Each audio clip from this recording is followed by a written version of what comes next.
Hello students. So in my last class I explained the first Doha. So today I am going to explain next Doha. Before start my next Doha, I want to tell you something about this Raidas Raidas जो थे actually वो छुआछूत जात से belongs करते थे और रेदास को रविदास के नाम से भी बुलाया जाता था। तो आइए हम देखते हैं।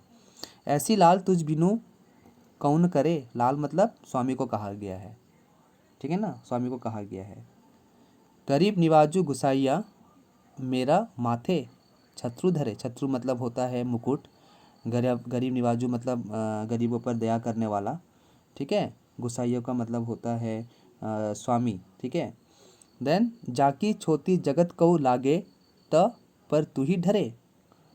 छोटी छुआछूत, तू ही मतलब तुम ही, ढरे मतलब द्रवित होना, नीचू मतलब निम्न वर्ग वाला, ठीक है।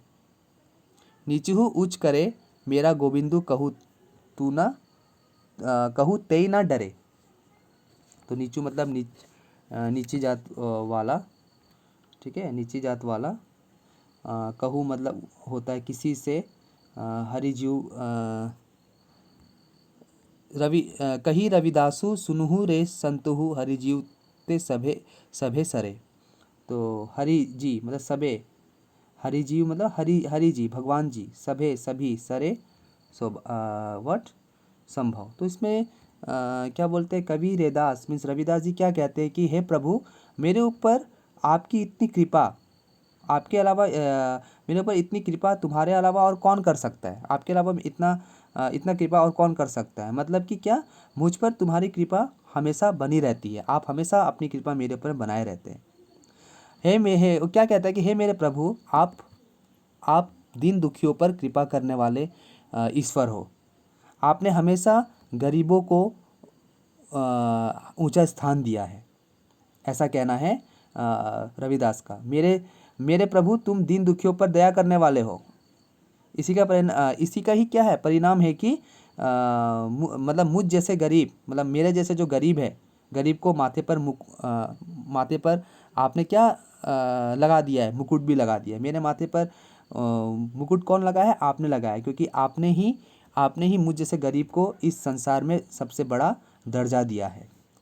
आपके अलावा और मुझे ऐसा दर्जा कौन देगा, ठीक है।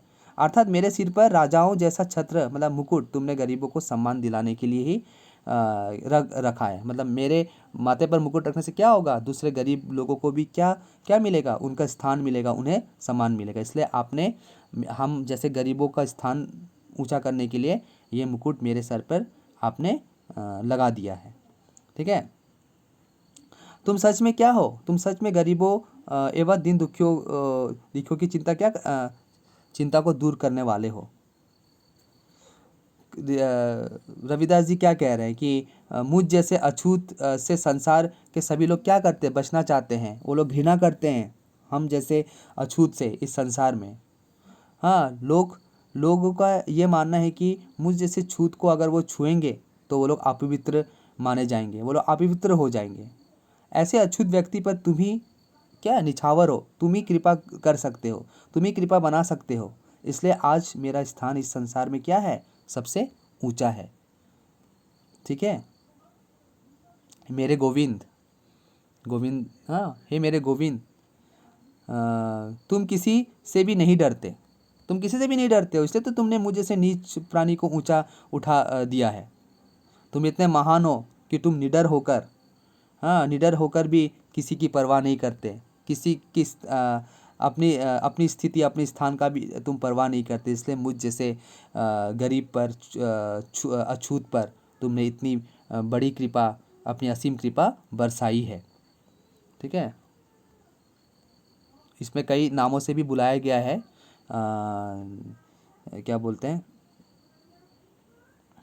क्या क्या कहा गया है कि इसी का परिणाम है कि किसका परिणाम, कि ये स्थित वाले व्यक्ति को भी उच्च स्थान में ला देते हैं। और इसी का परिणाम है कि क्या, नामदेव, कबीर, त्रिलोचन,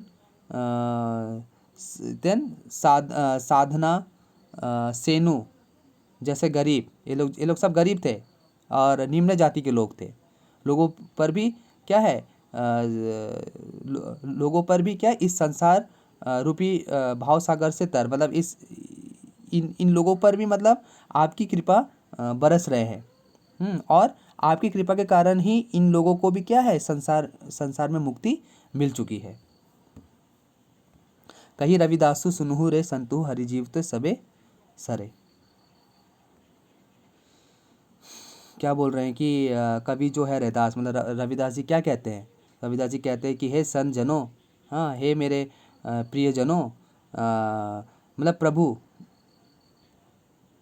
है, प्रभु, इस संसार में जो मेरे प्रभु है वो सब करने में समर्थ है, वो कुछ भी कर सकते हैं, वे कुछ भी कर सकते हैं। इसलिए क्या है, सभी संतों को ईश्वर की शरण में ही जाना, जितने भी संत हैं, जितने भी लोग हैं, उन लोगों को ईश्वर की ही शरण में जाना चाहिए, क्योंकि ईश्वर के शरण में जाने से ही हम लोगों को कृपा आशीर्वाद, ईश्वर की कृपा और आशीर्वाद मिल सकती है। ठीक है ना, क्योंकि वही संतों को क्या करते हैं, भाव सागर से पार ला सकते हैं, मतलब उन्हें जो इस संसार में नहीं मिल रहा है, हाँ उन्हें इस संसार में उनके ऊपर जो लाछन लगाया जा रहा है, उस लाछनों से, उस इल्ज़ामों से हमारे प्रभु ही हमें बचा सकते हैं। इसलिए हमें अपने प्रभु के शरण में ही रहना चाहिए। तो ये आप लोगों का दो दोहा है, और मेरा सभी से रिक्वेस्ट है कि इसमें जो दिया हुआ है कि प्रश्नों के उत्तर, इसमें गौ को छोड़कर पहला जो फर्स्ट का जो क ख है, पहले पद में तुलना की गई उनका उल्लेख कीजिए। पहले पद में प्रेम की दुकान, ये इसका फर्स्ट वाला का ओनली फर्स्ट करना है, ठीक है ना, फर्स्ट करना है। सेकंड, ये घ क्वेश्चन तो बहुत ज़्यादा इंपॉर्टेंट है। फिर घ के बाद मतलब फर्स्ट क, फर्स्ट टू ख और गौ छोड़ दो, हाँ first, fourth, fifth, six, fourth, sorry first, fourth, fifth, sixth, last वाला भी छोड़ दो, ठीक है। और रेदास की इन पदों का केंद्रीय भाव अपने शब्दों में लिखिए, इंपॉर्टेंट क्वेश्चन है। और नीचे पंक्तियों का भाव स्पष्ट कीजिए। तो ये आप लोग कर लेंगे, मुझे पूरा उम्मीद है। तो मैं अपना नेक्स्ट वीडियो लेकर बहुत जल्दी हाजिर होऊंगा। Thank you.